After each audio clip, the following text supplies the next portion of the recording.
It is the Fantasy Rugby Yanks. My name is Jared Dyke. I wanted to say it's stupid and let's move on, but then you kept going. I'm Ben Glauser. I don't like any way anybody handled that. A collusion.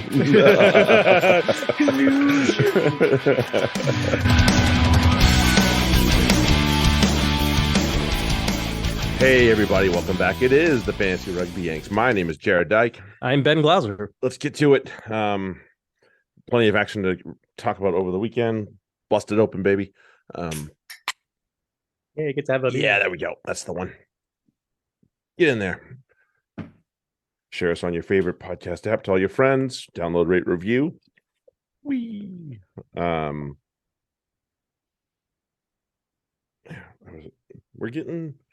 was looking at the numbers the other day. We are sneaking up on another big episode.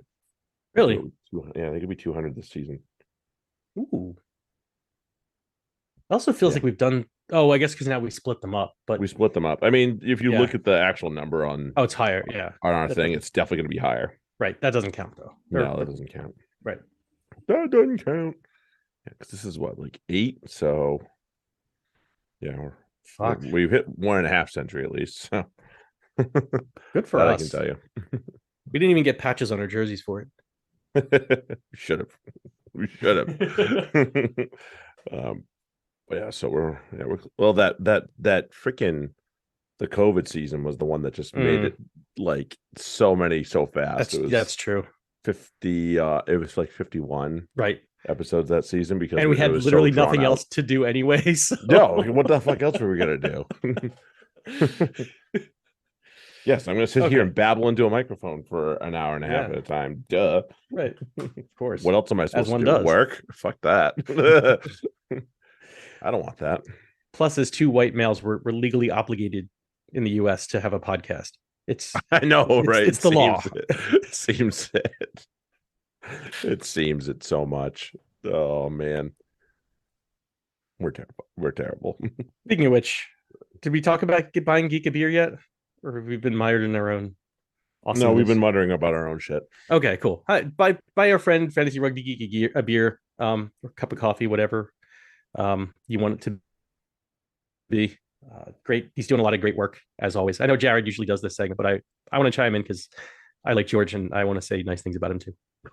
Fair enough. Buy him a beer. Fair enough. Yeah, I'm buying him a beer, especially if you're assuming you're playing in the FRD Prem this weekend, which is going to be a little bit hectic. Yeah, in terms of good luck figuring out your teams. Like, could you imagine being in like a 10-team league? Ugh, no. That's why we can't. Yeah. No. Yeah, lots of such things to talk about next week. We'll talk about the Wasps and where we'd like to see players go for fantasy purposes. Certainly, right. We'll also talk about the own mishappenings on our soil over here with Gilchrist's former teams. Right. Twat. I did not realize at the time that they were eliminated from MLR. I thought I didn't realize I thought it was just for the playoffs. Yeah, same. I didn't realize it was for the. But anyway, yeah, we'll get into that. Well, shit, shocking. Suck, but we'll talk about it next week. Like I was yesterday years old when I when I learned that. Same. So, I was just figuring that out too. Wasn't as publicized as you would think. Yeah. Then we'll get it, and then we'll also tuck into Autumn Nation series, which all the squads should be announced by next week. I know we're missing some right now, so by that time we will be able to dive into that and dissect everybody's chances going forward in the Automation series, which we are at that point we'll be 2 international series away from the World Cup. So yeehaw. As always on this podcast, there is no discrimination here, nor should there be in life or in sports. More developments out of Los Angeles with was it 2 weeks ago we talked about it? Or was that last week that we talked about? I think it was last week. Somebody was talking about how the Los Angeles Sheriff's Department is just an armed gang. I can't recall who that would have been. And it's like one of those, like, I know it sounds like tinfoil hattery and all that, because it's right. Like, no, what the fuck? No, they actually, we just had video of them like outside of their jurisdiction rolling up and beating, and they held a gun to the dude's head multiple times on our man. just because they felt like it, which I'm sure there's some chicanery around it. They don't just do that. So like, yeah, because gangs don't really hit. They so I'm not that I'm blaming the dude. That fucking sucks. But they thought they might not have really meant for it to be him, but they still fucking did it. Like, what are you Right. doing? And this is what You still did it. right? Same, we were talking about the Los Angeles County, or Los Angeles City Council Yes, last that week, one. and yeah, this is their sheriff's department, and it's just no, Gross. you got to fix that shit. Like, how can we have police if this is what police are like? Yeah, you wonder why people are upset at the police, and then shit like that goes down. It's like, Right. Like, that's not this awesome, shit dude. is why. Like, if we gotta fix it. And there's no reason that you would want that to. I can't imagine you would think that that would be policing, in your opinion. So like, just what do you vote for? Really, is where I come down to it. Right. Like, are you, yeah, you got it. This isn't going to be solved any other way than at the ballot box. So Absolutely. I hope, like, it's the best way we can solve peacefully. it. And we want to solve it peacefully. That's why we use the ballot box, right? That's democracy. Last I checked, yeah. Is civilized violence in a way, but that's the best way we got. So let's try to keep it that way. Like, yes, please. all right. So, and also on a more upbeat note, grab our Patreon and support us if you can, because we appreciate it just the same. And I apologize that Boom Bust just went up today. The weekend was the weekend, and it got away from me. So, but I got it up today. I made it. I was like, I have to get this up before the podcast. Right. So I got it up today. It's there. Next week will be much easier because we're only gonna have 4 fucking games to do it for, which is annoying, but it'll make my life just a tiny bit easier, but just the same. So yeah, apologies to our patrons, and I will do better. Promise. Well, we still got Thanks time for your ahead of patience. the. We still got time ahead of the. I mean, I guess it kind of sucks for waivers and stuff. But. Yeah, I try and get it done before waivers. That's the big thing. But yes, grab our Patreon. What's the update on the sheet? I know we talked about it. You and I talked about it yesterday. I had it ready. Like, so we're gonna have something. I'm gonna try to have something ahead of the start of the matches this week that is at least the attacking points for players. That's my goal. I got just absolutely shit on at work today. I had everything going great. And then it was like, hey, by the way, we need you to work on this for like a constant 8 hours. And I'm like, oh, I don't have a time to break. And fuck. God, it was more, damn it. Yeah, it was just like, no, and it's going to continue tomorrow. So I'm going to do my best to get it up for early Friday afternoon. Yeah, that'll be good. Cool. All right. So let's go down to New Zealand and dive in. First up for the weekend was Australia and Scotland. The breeze at the Northland Event Center was very heavy going one way, and it was very apparent in the first match. And it I think it died as the day went on, but it made this match very literally the table was tilted. It was all going to, I think it was everybody's right as we were looking on the camera. It's like, yeah, it was.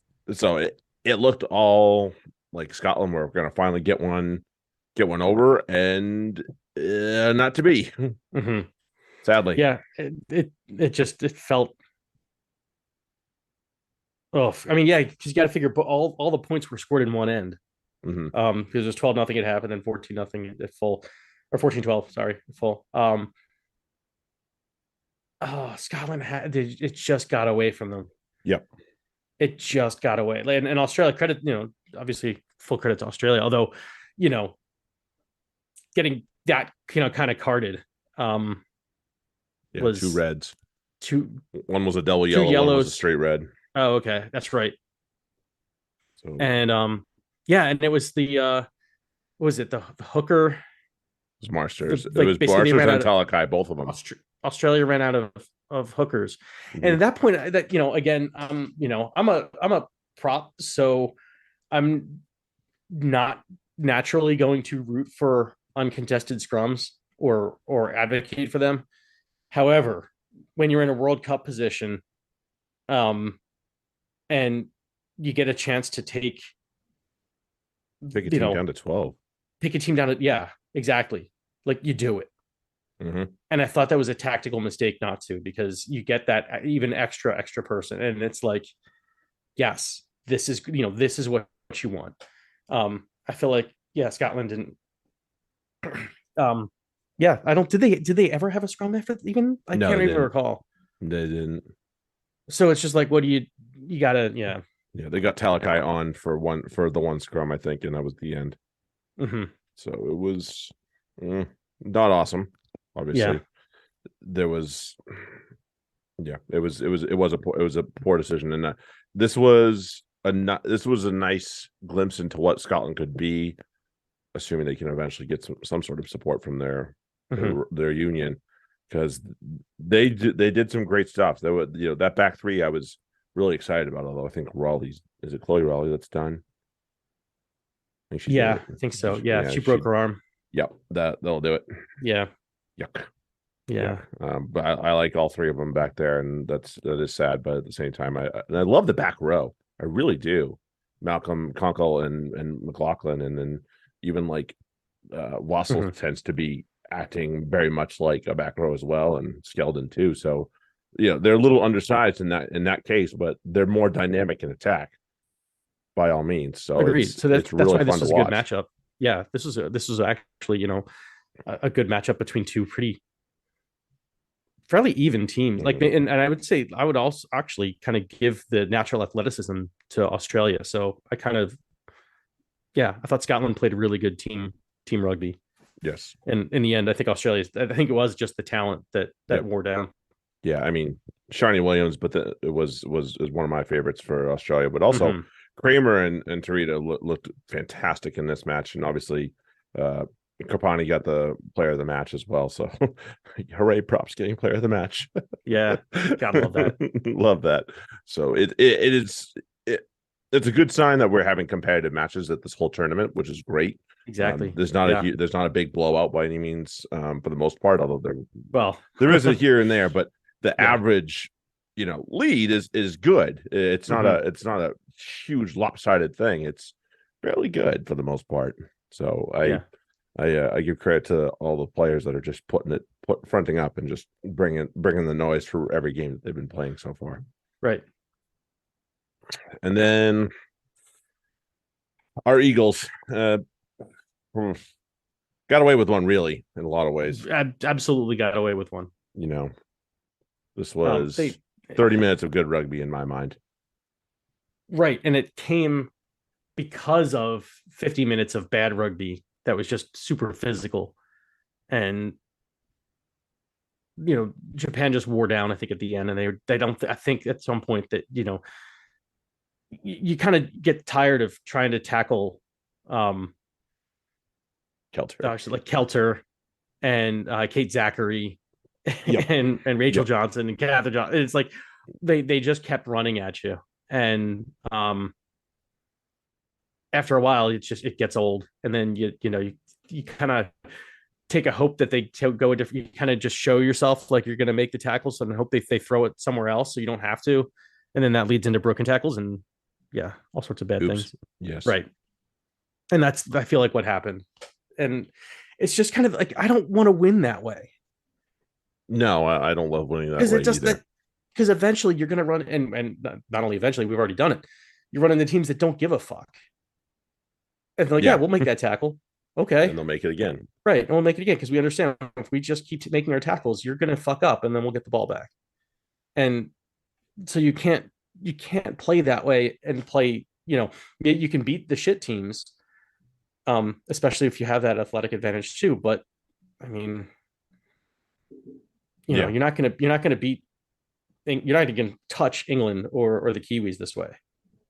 Not at It's all. just bad. No. It's bad rugby too. It's not great. It's really that physicality, and that's not the way the game is played anymore. Really. No, not it's not my favorite variation of the game, that's for sure. Yeah. That I can tell you. I will say the one really good thing that the US has going for it, at least from what I can see, is the back row depth Mm-hmm. is enormous, because we had we have Kate Zachary, which everybody knows about at this point. That's not Right. a new splash by any means. Then we have Rachel Johnson, who is without a doubt one of my favorite players on this team. We have Catherine Johnson. We have Maddie S, who didn't dress for this game at all. We have Cairns, who scored the try. That was a great bit of decision making by Cantona. I haven't loved most of her play. That was beautiful, beautiful decision making on her part. And then we have Paris Redding, who also did not dress for this match. So we have 5 viable back row options, and I dare say the second rows that we had in this game would not be the ones that I would want next week. So we could possibly stick one of them in there. Carnish needs to be in. I hope that was just giving her a rest. I think so, because I think that's what that needs was. To be in. And on the bad side, and it took way too long to get her out of there, but Hanga Tao just had a bad game, and I mean it was brutal. I was like, oh, by the time you hit 40 minutes, if she's still making mistakes, you gotta go. Sorry, she didn't give her the half to sort it out. They thought she stuck with her. They stuck with her the whole time. Jeez. Well, at least not this.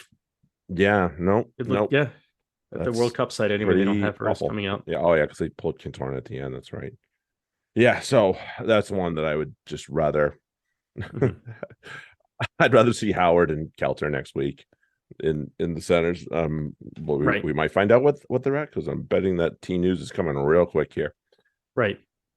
It could be any second now. Yeah, and it's I still want Rob Kane's job. Yeah. Because you can't tell me that you can't teach decent rugby. I get that you're bringing in a lot of players who are the best at for their teams in some ways, but all of that's not even true anymore. The ones who are playing over in the Allianz, and elsewhere, they're getting good rugby, and they have to learn to be good teammates. And if these there's so many just one-ups, or run one pass off, or 2 passes off the breakdown, and that's it. They're not really they're not running great support lines. They're not running great blockers lines so much. It happens every so often, and it's there's no flair to it, and you kind of need that. You need to be able to do that, because that's how you beat defenses, by the illusions and playing with the ball a little bit.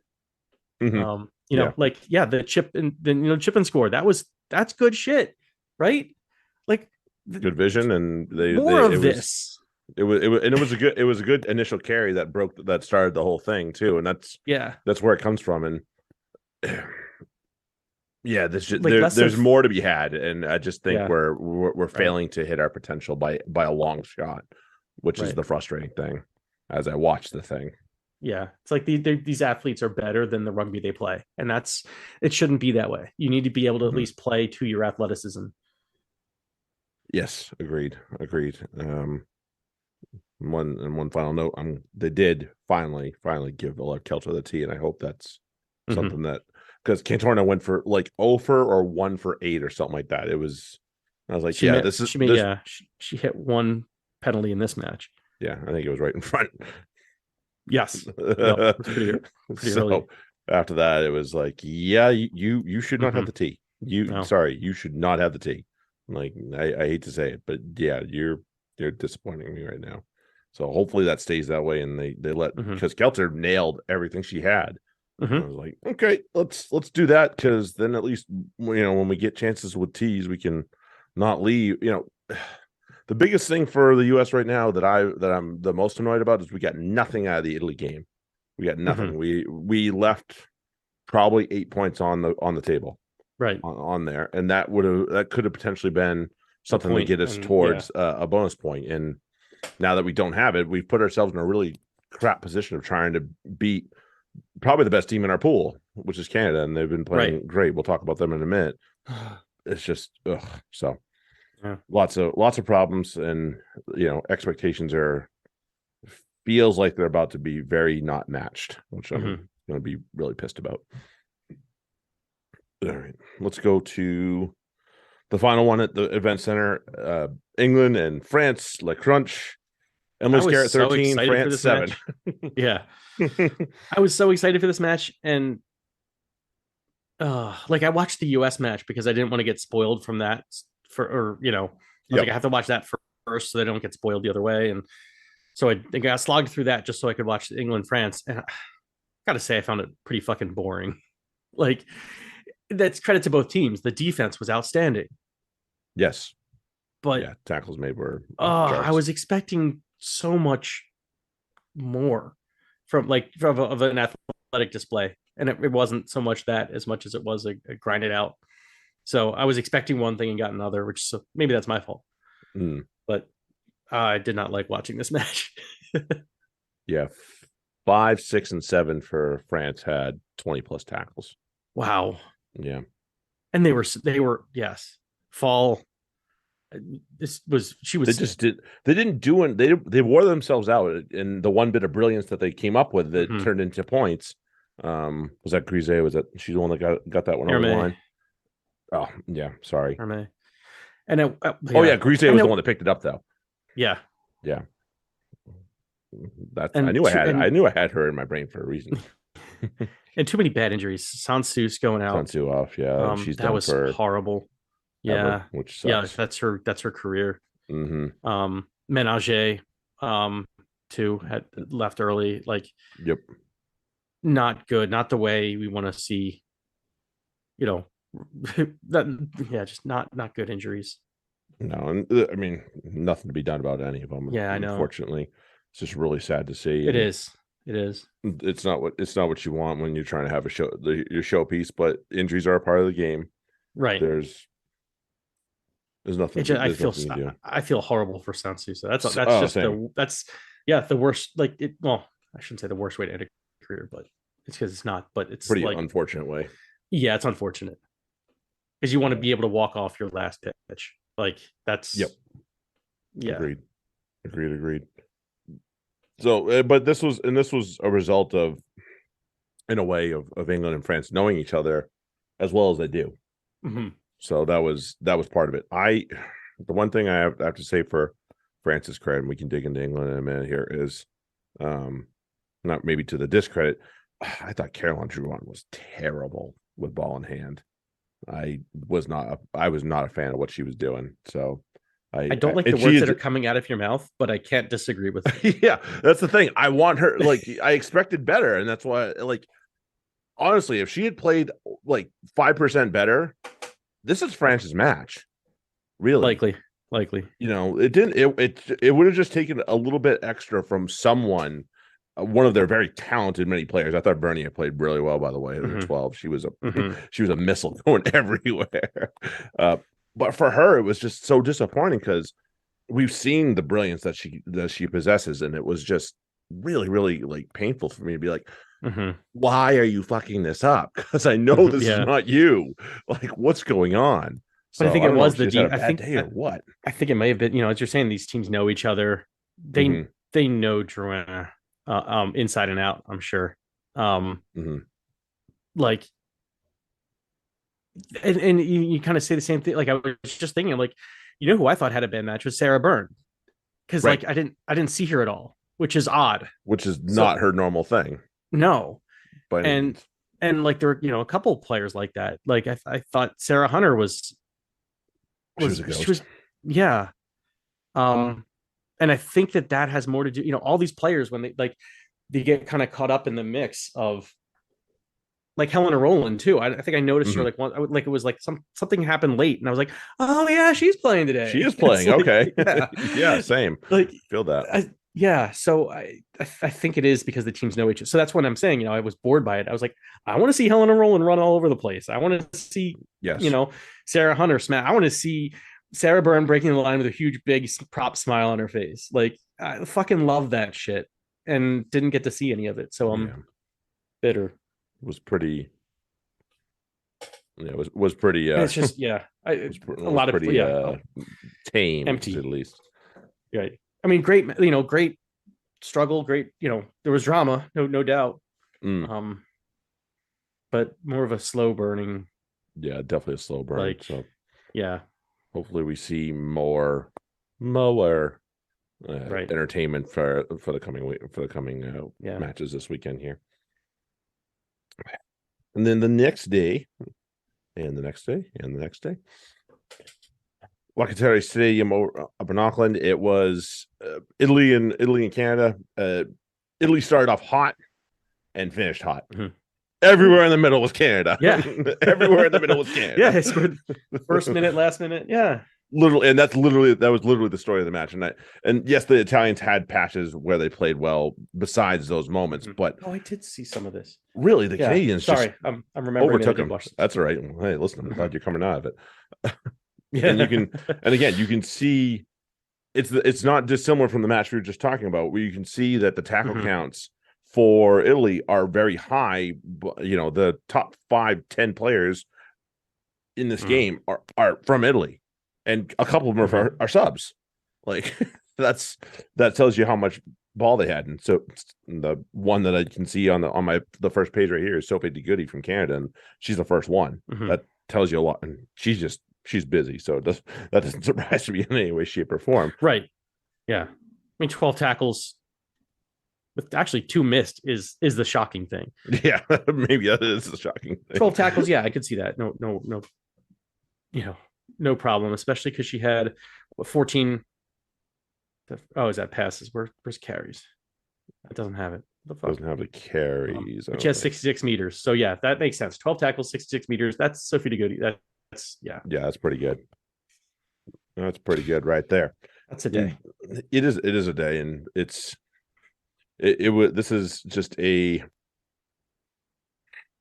is everything I wanted the U.S. to be when we played Italy 2 weeks ago.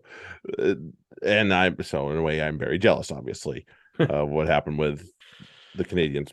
But this is also why they've been so good for so long. Just the way they play and they've ingrained it into their team from almost the word go.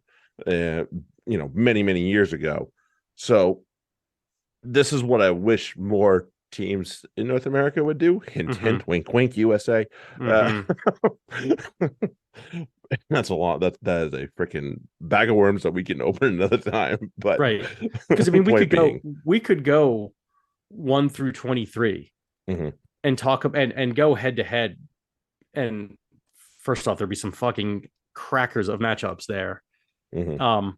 But second off, like, it's not that different, and over the full, like the athleticism and the potential ability of all the people that make up, on each squad, not just the 23, but like there's such a difference in style and ball use and just rugby intelligence.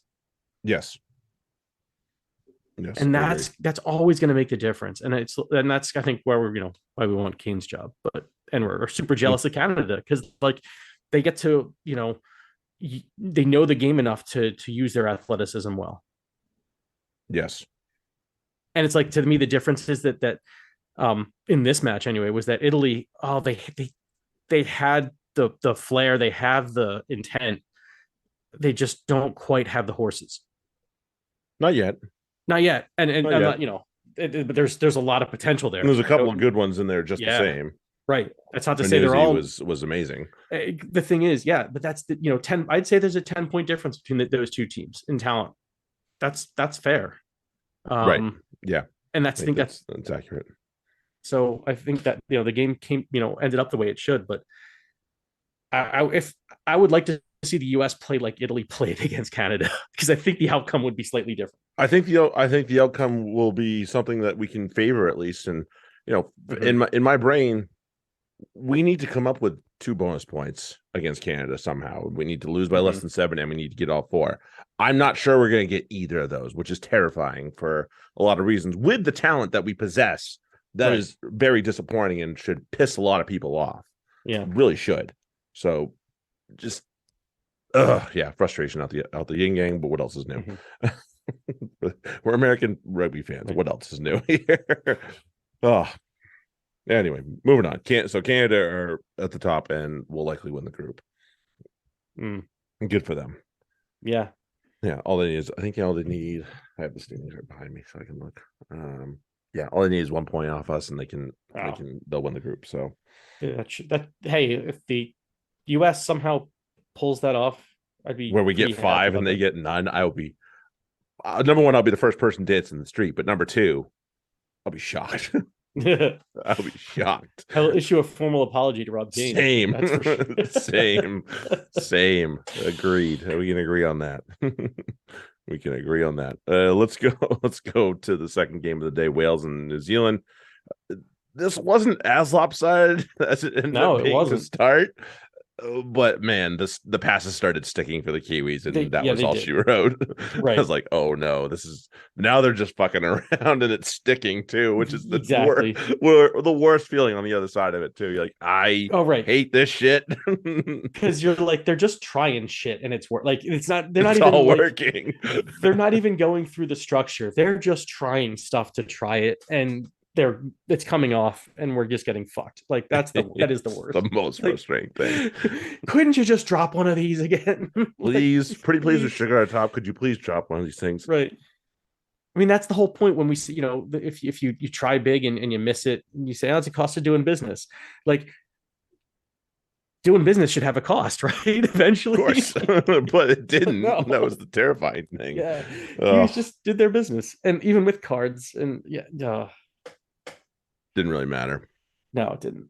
Didn't really matter. And this is unfortunately in a lot of ways, this kind of represents the problem with the Welsh Rugby Union in general, because we know that the Welsh women have a fantastic first 15 17 players that are at the top end of their roster that they can produce most weeks.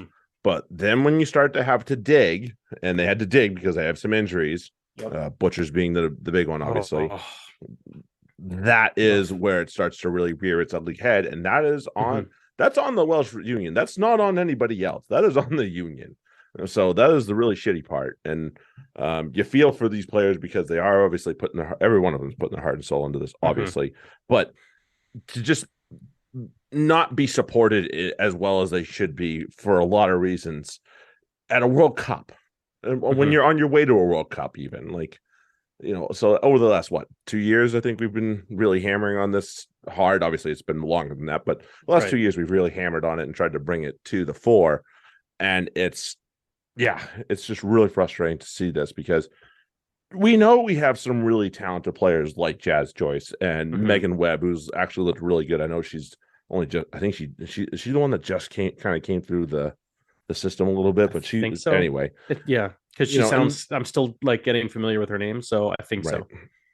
They had to shove Sue on Lillycrap to 4. Like that's less than ideal situation for them when she's usually obviously a back row. So you have to put one of your better back rowers into the second row. You're missing one of your better back rowers because of injury. It gets thinned out, and it's really unfortunate to see. And it's unfortunate because her play did suffer because of it. Like, she was not nearly the player that were you Sue on Lillycrap. I mean, like, when you go, I guess I don't know how else to say it, you play up a level. Like, so she's going from back row to lock. It takes a lot out of you, just like it takes a lot if you go to lock to prop and so forth. Which I guess there is no so forth after that, huh? No. But like, can't confirm. When you move up, it just, your play in the loose gets worse because there's so much more work you're doing at each closer row to the front. And you can't, like, it sucks that you have to put Sue on Lillycrap there because that's not what her value is. Yeah. And there are few specimens in the universe that can go from back row to second row and still have the same impact on a game. Right. She is fantastic. She is not one of those people, though. No. That's not taking anything away from her. That there are special players that can do that, and we know we've seen them. But credit to her for doing it. Right. Yeah. Credit to her for doing it. She'll always do it. Right. It just hurt her performance. Yeah. So credit to them for just sticking it out and just keep going and not stop. And they did get one at the end with Harry's. But it's just really hard to to sit there and say that this is a fair fight for a lot of reasons. Right. Uh, And I mean, how many was it. Like, it was countries? close. It was what, 22-7 at half. Yes, it So was. it was in line It was to there. not be a total slobber knocker, but at the end, New Zealand, like kind of how we talked about with the US, where there was physicality. With New Zealand, it was just the, from, just fucking playing ball. Yeah, the running. Yeah. And eventually that you're gonna get tired. Like, you can either, run over them until they get tired of it, or you can run around them until they get tired of chasing you. And yeah, they will, no matter what team you have against you, eventually they'll get tired of chasing you. So like, there seems that can hit all day, but none of them can run all day. So Right. yeah, when the Kiwis are playing like that, it's on. Mm-hmm. Agreed. And more to hammer, Wales, to hammer on the resource difference. Like, you look at New Zealand, and we knew they were in trouble for a lot of reasons after their most recent test last year. Mm-hmm. And Wayne Smith puts up his hand and says, "I'm here. I'm going to come coach out of retirement." Mm-hmm. Like, he was, like they were saying on the broadcast, he was on a beach somewhere, not giving. Yeah. And he's like, "I can help this team, so I would like to offer my services," or whatever the hell the situation was. And anyway, yeah. So when Wayne Smith's you're able to pick up the phone and call Wayne Smith up and say, Mm-hmm. "Hey, can you come help coach this team?" Like, yes, Sir Graham Henry had a huge amount to do with All Blacks back to back winners. Mm-hmm. Wayne Smith is just as much a part of that, which is, yeah. So when he calls, you're like, yeah, okay, this is good. And then the resources that they have. Sylvia Brunt is 18 years old. KT was talking about her on the broadcast and was talking about how great she already is because he's coached her. Right. And she's 18 years old. And I was like, I'm terrified for everybody else, because this woman is fantastic. And yeah, he's fucking 18. I'm like, oh God, this is going to hurt for a long time, isn't it? Uh-huh. So, and that is the difference in the resources that they're able to pull for. They have these pipelines, these pathways in New Zealand, and it does not. And they don't have the resources. And that is a lot of complicated ways to say New Zealand are just currently more committed to the women's game than Wales is. Holy shit. Yeah. Pretty fucking terrifying, isn't it? That's not fair. Oh, it's not. No, it's not. And then you balance that with the experience on the other end of it, where they have, Portia Woodman, who might win player of the tournament if she keeps this up. Ruby Tui, Demant, Coxedge, like, yikes. The Bremner sisters, like, woo. Yeah. I don't know.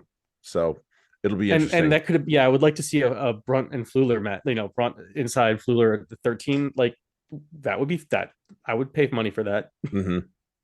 Yeah. Damn, that's not fair. Stacey wasn't named this week either for the team. No, she wasn't. No, she wasn't. Unless I missed it, in which case I know she didn't she come off the first. I thought she came off with a hammy. Okay, so then maybe that's why. Yeah, lame. Sucks. Boo. More. Well, hopefully we see her again. Yeah. Well, I mean, like later in the tournament. Okay, hopefully around knockouts. Yeah, knockouts, and there's no reason to risk her right now anyway. So right. You might as well just go for it. And then we go back to match number 3 on the day. Was extremely entertaining, and the Fijiana were a great advertisement for watching this game. I don't care who you are and who you're trying to sell this game to. Show them the Fijiana team from this game, and you will help someone. I guarantee it, because this was fantastic to watch.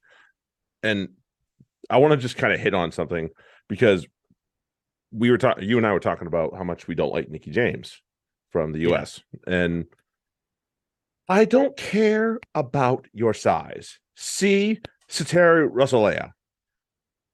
Big old lady. She gets about the paddock pretty fucking well. That's all I care about. Do your damn job. I could give a goddamn what your body looks like.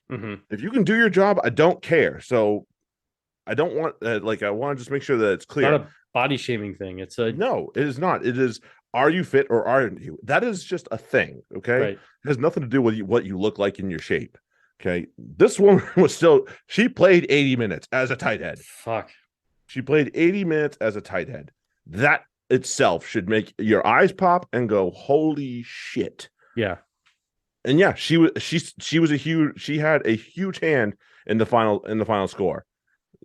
Made the crash that broke the line and just sent the South African defense, scrambling everywhere, and that's what led to their last score. And that was after Libby Janssen van Rensburg nailed a freaking penalty to give them the lead. Like, this was an absolutely awesome match to watch, and I was like, wow, this is the. I did not know what to. I had no spoiler on this one. I had nothing. So I sat in. I'm like, this should be interesting because it's obviously two very different styles of play. We know how the South Africans like to play in general, and we know how the Fijians like to play in general. So very different styles of play, both effective, and both very entertaining in their own ways, which was great. And it's just, yeah, it was awesome. And I do want to give full credit to Libby Janssen van Rensburg. She struggled against France really badly to the point where they yanked her early for Jordan, and who in this match became the most capped South African of all time for the women. Which is great. But yeah, so she responded well in the end, which is something that you really hope. Like, you don't want it to get into your head when you make a move like that, and it didn't. No, so I give her a little bit of credit. Made a kick and squeaky bum time. What more can you ask? Yeah, no, and she looked so much better just in general, just playing, like, just more relaxed and playing the game and not. Well, it means, she had to make it in the match till then, and so obviously she played all right, and and then to be in that so deep that you can hit that. Yeah. Yes. Yeah. So I give her loads of credit, and this is a spirited South African team, despite the fact that their results haven't gone their way. But it's still very good, and I give them full credit, and then I just only hope that they continue to source or give them some resources, because that'd be great. And Fiji, first ever World Cup win for them. Shocking. Hell yeah. So good for them. Good, yeah. Good for them. That's a positive sign for the game as well. Gimme. Love it. And I would not want to play Fiji as the US either. No. I would shudder to think what we would do against this team. It would not be good. It would end poorly. So I got to say, the US at 6 overall, overrated still. Is that what our rank is right now? I thought, and I thought that they should have been higher. I thought I would have. I'm actually kind of shocked that they lost to Italy even in the first round. I thought that should have been although if they played better, they would have won. If they played, they played like 10 minutes of good rugby in that. Right. That might be being generous, So bad times. It needs to be better. It needs to be better. Better. Let's go to more boring stuff. Let's go to the Prem. Up to AJ Bell, Sale, and London Irish, and Sale were mean. Good, and yes, they were their old mean selves. London Irish were poo. Like, they were poop. Absolute crap. Apart from Bernard and Hassel Collins, the rest of the team, they could have stayed at home, honestly. Would have been more productive for them to a point. It was just, it was pretty crap for them, I have to say. They were talking about the Fa'asoo. I saw more out of Cunningham South than I saw out of him, honestly. Yes, I agree. Cunningham South, I thought, acquitted himself very well. He's someone I want to see more of. A little bit more of. 19 years old. Yeesh. Big fucking baby. Yeah, big old boy. And he really, I think he made a couple of mistakes, but he was everywhere. Yes, he was. So it's it's one of those, and he's 19. So he's going to make a couple of mistakes here or there. I think he gave away a silly pen, but at the same time, I don't know that it was that silly. I think it was just, nothing that a veteran wouldn't do. If I can't remember exactly what it was, but he happened to be the guy doing it this time. But other than that, I thought he played very well. He was a very positive impact on the game. So yes. Yeah. And Ben White had his moments, didn't really do too much. He didn't do as much as he could have either. Yeah. Agreed. I thought particularly, and they started to pick on him, at least in my opinion, James Stokes is not Henry Arundel, and it was very obvious to the point where they Yes. pulled him for another youngster Right. fairly early on, 57 minutes in. Like they were picking on him for a while. They were. He was making it easy on him in a lot of ways. Yeah. So it was very obvious they knew who they wanted to go for. They were like, Right. all right, you my bitch. Right. And that It's was like what they did. the end of the water boy. There's my Yes. bitch. Yes. That's it. That is exactly it.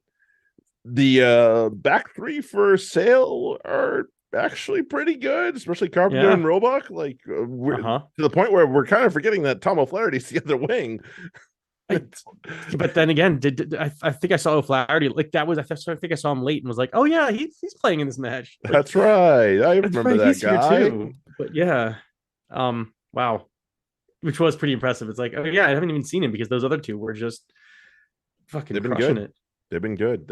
Roebuck and Carpenter have been great. Carpenter's got 2 and 3 at this point, and just has like played 3 outstanding games really for himself. So I give him loads of credit there. And it's and we got Bevan Rod. We're not going to see any more Luke James. I don't know. I don't know at this point. I mean, I assume he's hurt if he's not in the team at this point, whether he'd be on the bench or not. Yeah, but that's true. Yeah, he's versatile. He's a good all-purpose back. He'd be your fourth outside back. Yeah, so, he'd be that extra back on the bench, or at least know, I'd like to think that he'd get on there instead of Tom Curtis. Maybe, I don't know. I think maybe so. I'm nuts. Yeah, but there is that. Just the same. Yeah, this is a Sale team that's tough defensively, and then now they're finding ways to put tries over the board, which is not a good thing for anybody else in the league. Godspeed to everybody else. Right, they're Sanderson's doing a good job. Yeah, I think he's got it figured out real well. I mean, he's making Rob Dupree look like a real actual 10. Like they were talking, like people were legitimately talking about bringing him as a getting called up for the box for the Autumn Nations because they're so desperate at 10 right now. Right, it's like between the desperation, but also though his form, you can't argue with it at the moment. He's not perfect. I don't think he's he's clearly not, I should say, it's clearly not test level, but the results have been there. So what can you say? Yeah, I mean, to not give him a shot might be in some ways silly. So it's a lot to play for. Can operate in an attack. So yeah. So I guess you might as well give it a shot, right? Yeah, he did not get named, but no, he didn't. But they were talking about him as an option. Yeah, could still be there. It's not like he's gonna have to go far. Right.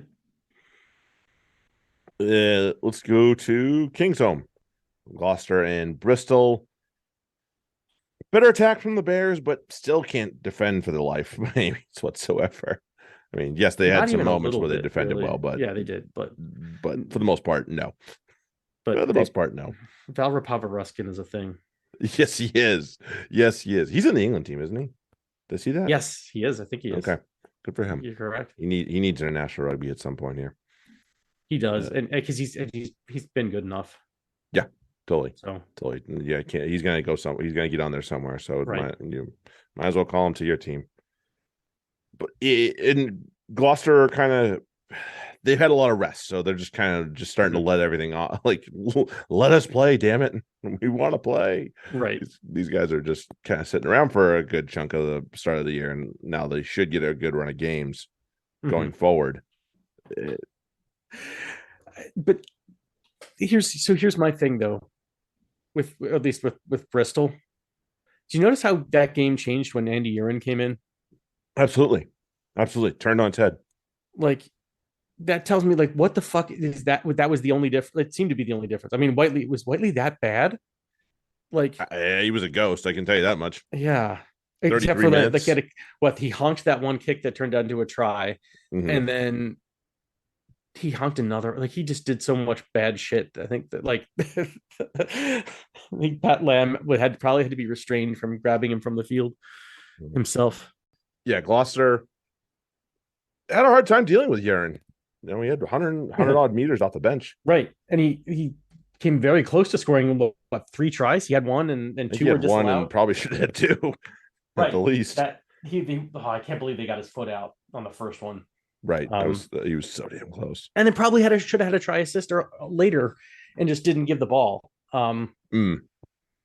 yeah, there were a couple of instances of that I kind of want to clip and then send to the guys of the team and be like, hey, you see how they fuck up? Like but Don't do that. don't do this. We have been doing this.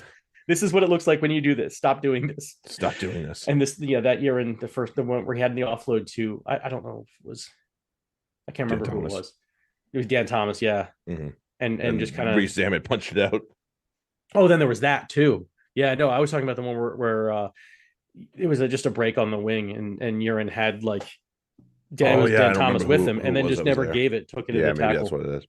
Who it was, but yeah, that was. I mean, for what Reece Zammit hasn't done. Oh, he's not done shit attack, but he's learning how to freaking be busy in other ways, which is good. That means he's developing as a player.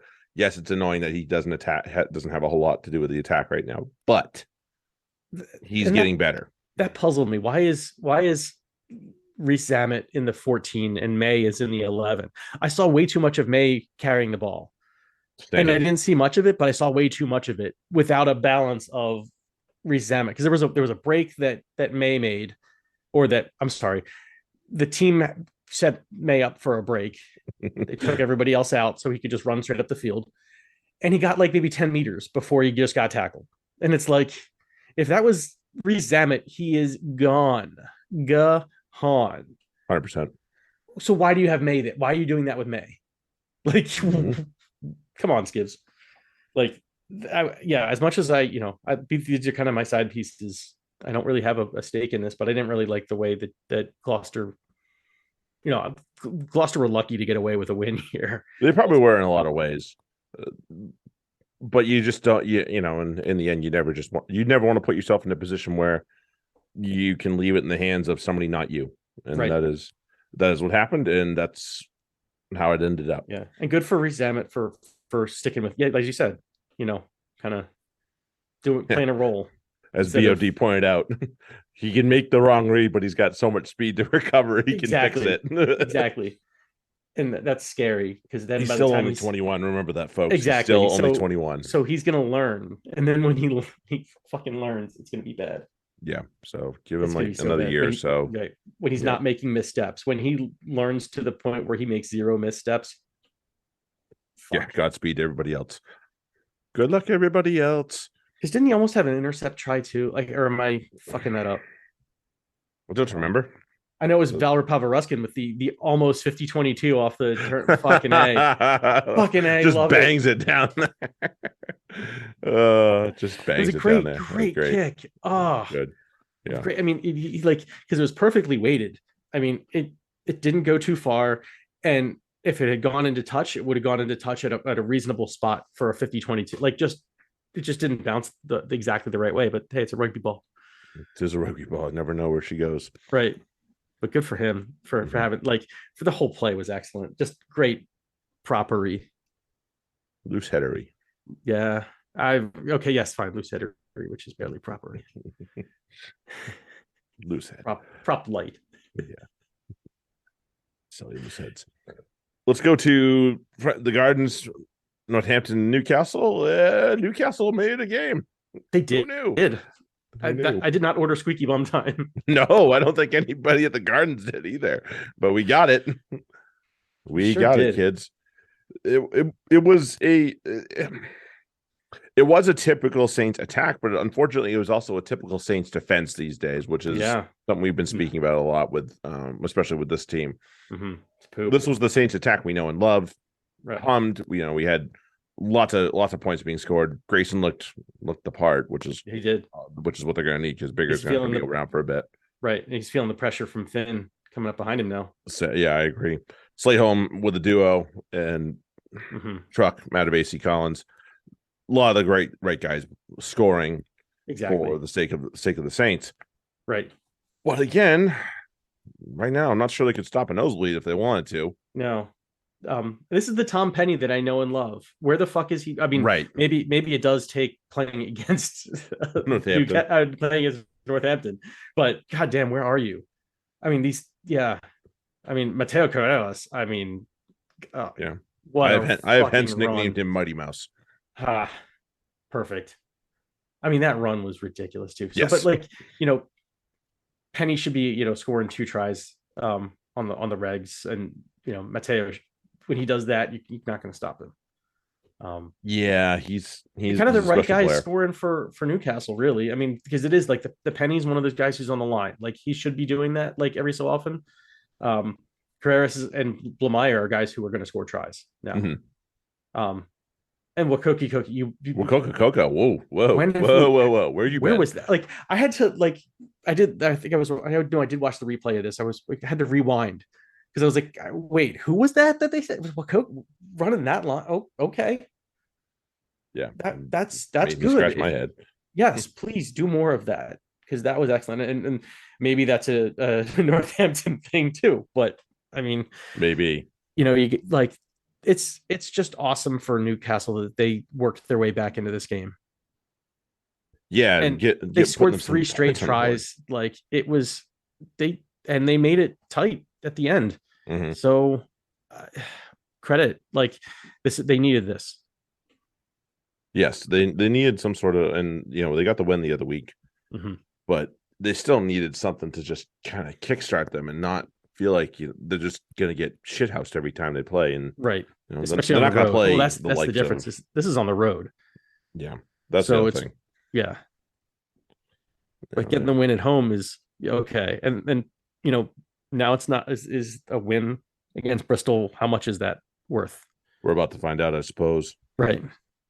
It's not looking as, if we were to do power rankings, which I find kind of silly, Mm-hmm. we probably wouldn't be ranking that win very highly right now. Right. No, that wouldn't earn you that much because Bristol, especially on the road. No, that was more of a like. Uh, I don't know. They deserve 5 points for that. Newcastle do for this. So it's like, okay, flip it. That's fair. That this I think this is a more impressive loss than that was a win. True. That's true. Yeah, Bristol didn't really show up for that one up in No. the team. And Newcastle rocked up for this. Like we said, there was their guys, their try scorers scoring tries. And good to see Sam Matavesi score. Felt like it's been a while. Been way Certainly too long to see this that is guy his first score. this year, right? Yes, it was. So yeah. And I don't remember when I don't know. I know he was hot towards the end of last season, but I thought he fell off towards the very end. So I feel like it's been a spell since we've seen a Sam Matavesi try. Yeah. Smile's good to see. Yeah. Smile's good to see. Over to our home away from home, the Stone X. Series 37, Path 31. I didn't order squeaky bum time in this. No, I don't. No, somebody ordered extra. Hey, Excuse me. Whoever ordered extra, can you take yours? Because I don't want it, man. Yeah, waiter. I didn't order this. I'd like to send this back. This is not my table's shit, dude. Right. Yeah, it was a little dicey. Wesley White made it interesting. Right at the end, and we'll get into other things that aren't the end, but really good stuff from the young substitute, Theo Dan.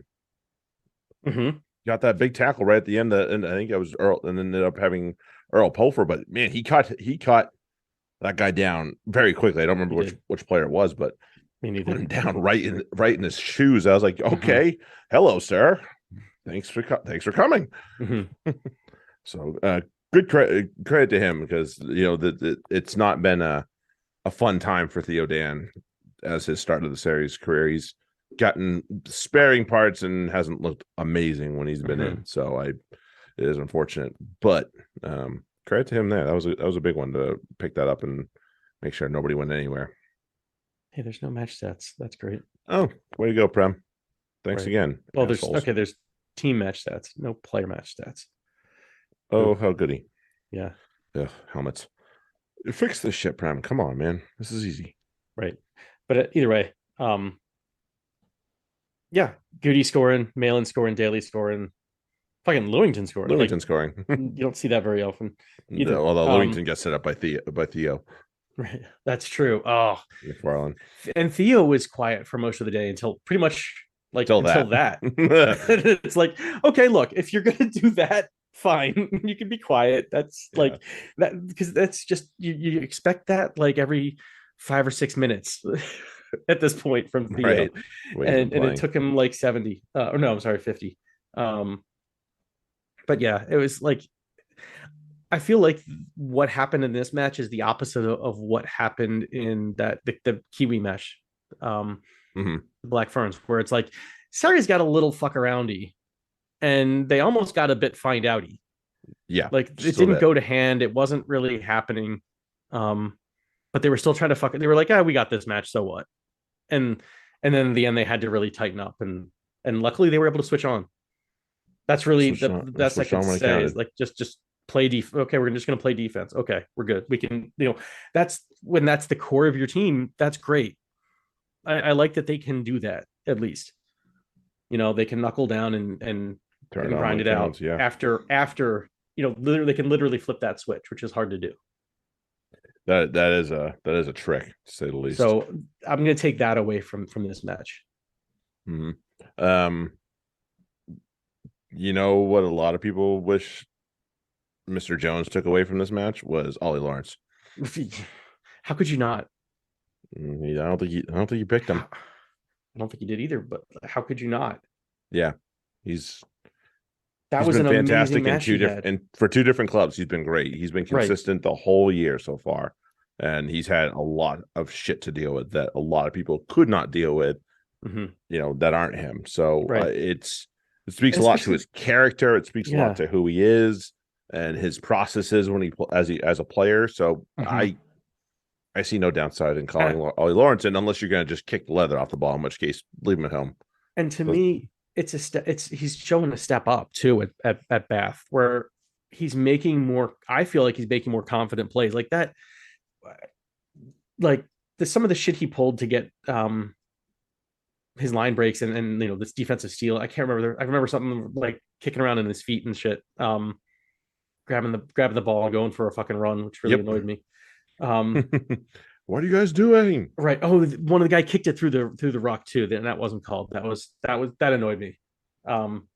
That was one of his line breaks, and it was just like cheeky shit that he feels confident to do because he has a better. I think he has a better team around him. Is making him better, and it's like, what is playing for England? But the ultimate, like, I'm playing with some of the best in the world. I can do my game. Like showing you that, and you don't pick it. Like, the fuck. Yeah. He, I guess, like we said, off of this thing. He's better be in the mix for the World Cup. But I feel like it's going to be hard if you're not in this. If you're not in this, you need to be in the Six Nations team. Right. That's pretty much how it goes, I think. So I think maybe maybe it's a challenge. Eddie likes to play mind games, right? Yeah. Like you had a couple. You're supposed to play mind games with the other team, not your guys. Yeah. On it. Anyway, the Saracens did figure it out, even though they started to let it slip away, but they figured it out, and they kept it going, and they still got all 5 points. So I'm not mad. 0% mad. Yeah, no. Good. And I was at the end. I mean, obviously, I wanted Sarries to win, but I'm certainly happy for Bath that they played that way because this could have been just a blowout. They could have just blown their doors right off, and Bath was like, "No, we're gonna play, and we're gonna put our heads down and start swinging." Agreed. All right, to the Stoop on Sunday. So, one thing I really like, Ben and I both are big Brian O'Driscoll fans for many reasons, but him as a commentator coming in, working for BT in the Premiership, the good thing about him is it helps him be objective, and he can because he has no dog in this race. He was a Leinster guy the entirety of his career. Yes, he might have friends on some of these teams, sure, but in the end, it allows him to be very objective. Healy, lol, right, and knowledge. Yes, it's knowledgeable and objective and fair. Yeah. So with that, pointing out that Harlequins have a problem, and it's the days they can't put 35, 40 points on the board. They can't win games, and that's not good. They got to find ways to win the ugly way. And I don't mean that I want them to play ugly rugby. It Mhm. it is just one of those things where you have to. We talk about the dark days of the Prem when the weather's shit, some of the internationals away, so on Mhm. and so forth. We're approaching that. You got to find ways to Well, win it ugly, and that is Leicester's game plan to a T most of the time, and they did it. it is, and I think this is so. I feel like this is less of a grinded outer and more of Leicester, to me, exposed the Quins' attack completely because it kind of made sense when they showed the replay of was it Visa or was it um Rafael, just it was must have been Rafael because he was every fucking where. Yeah, he was everywhere. Um just lighting up Marcus Smith. And like Mhm. Marcus Smith gets it. He has to throw the short pass. And so what they're doing is they're sacrificing a potential line break, but then they realize that that's the only option. Like Smith doesn't have time or he has to protect himself, so he can't throw the long pass because he's going to get fucking lit up anyway. So he protects himself, and then that just stifles the attack. And like Mhm. and then I noticed that I watched from then on. I watched how they would defend Marcus Smith, and that's exactly what they did. They just attacked the shit out of him, and that meant that he couldn't. It was hard to get it wide, and so the Quins didn't have a counterpunch to that at all. In And some ways, that's the difference, in some ways that's going to be his development too. Like right? this is going to be another phase of his development. And Exactly. if you're an England fan, you'd rather him figure it out here right now in the league Yes. against Leicester than figure this out, South Africa, against South Africa in a World Cup final, which right? less than ideal I'm not saying that's going to be the World Cup final, but example, Right. or, in the Six Nations or this next month, anything like that. You'd rather him figure it out now. And or Ireland. Fuck. Like if that's right. Van der Fleer coming at him, he doesn't have like compared to Rafael, Van der Fleer's going to get there a little earlier. So yeah, he's going to melt him. Yeah, he's going to absolutely melt him. Right. And there's no doubt about that Hot in quiz, my mind. hot shot. What do you do? Yeah. So I believe Marcus Smith to be a very astute and very bright player, and knows that he's going to have to go back and look at this part of his game and say, all right, how can I expose this? And maybe he needs to ask the Quins coaching staff for a little help or whatever it is. So I think this is a good thing overall for his game. Right. Was this a good game by him? Hell no. No, This was not a good game by him at all. This is a brilliant game by Leicester in many, many ways. Like we talked about Rafael, he was everywhere. Julian Montoya makes a huge difference to this team. Absolutely. A little bit. And we talked about Jasper when he's not being a complete fucking boob. He is a goddamn good player, and he's somebody I would never want to play against. Right. And I would definitely take on my team, provided he stays away from being a helmet and getting cards. Right. Because if he does, then yes, he's one of the best. He could be one of the best number 8s in the league, if not the best. That he'd be up there, no doubt. Right. So when he's playing like this, that is hard to play against, no doubt. So, and then he's got help along the way with some pretty good players around him, with the likes of Rafael, with the likes of Liebenberg, with the likes of Montoya. Like that helps. That is a huge, and then it just makes life easier in general for your team. When you have those guys like that are just ponying up and saying, I got this, you can put it on our shoulders and we'll take it. Right.